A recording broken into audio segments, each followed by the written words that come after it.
WhiskyJason here, whiskey from the viewpoint of an American in Germany today at the Whiskey Fair 2019 in Limburg, together with Connor from Cotswolds Distillery.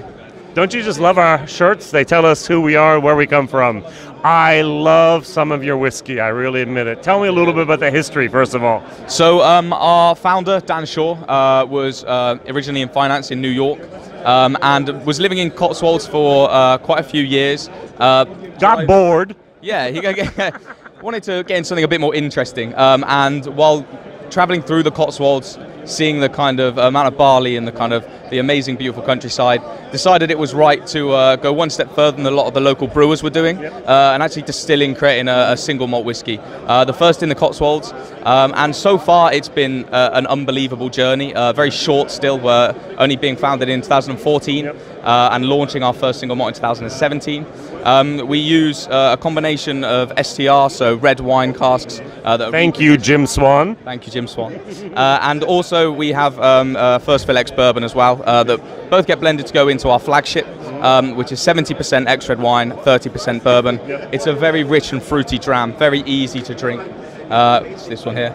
And so far, since launching, it's being exported now to 33 countries, being enjoyed everywhere. And the fair today, it's been tried for the first time by many people and really enjoyed. So, you know, really, really good things. And the Odyssey barley, what's particular or special about that? Yeah, so the Odyssey barley is something we use. A lot of the local farmers use it around us.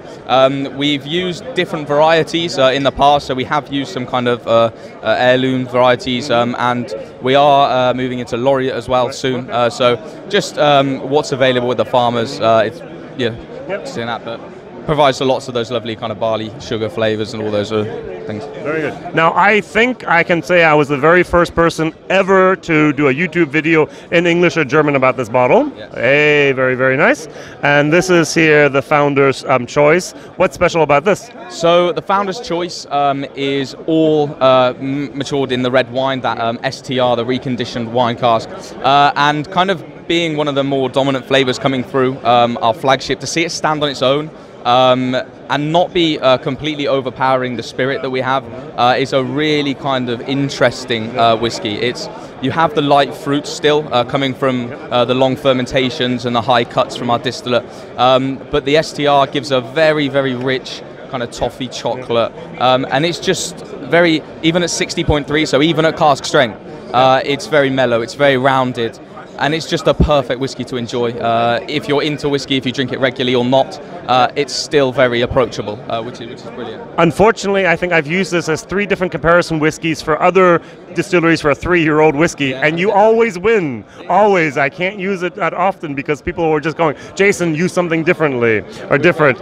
Exactly. Now, if I may, this is a wonderful bottle, which is, I think, only available in the UK. Yes, yeah. So there was a select number of bottles that were bottled for charity for Lord Peter Estlin and the Lord Mayor Appeal, and then we had a small selection as well that we sold on our website, but it's coming to shows and things occasionally to be sampled, just to show a difference to our whiskey and some of our maturation styles. So in the future we can expect maybe things maybe similar even.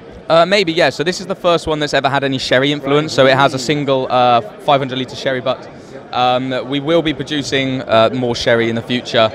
Whether we'll have anything with that specific kind of ratio, not sure. But yeah, it's a nice kind of introduction to the sherry for us and that kind of different style. And now we're in Germany, and the Germans love to have single malt whiskey, which is peated. Anything in the future? So we are going to do something with peat, however, not traditionally peating the barley. We've decided to go down the route of actually using peated casks. So it's our unpeated malt, which is very light fruity, going into a quarter cask, so previously holding a peated whiskey, and it really gives a creamy kind of vanilla-y note.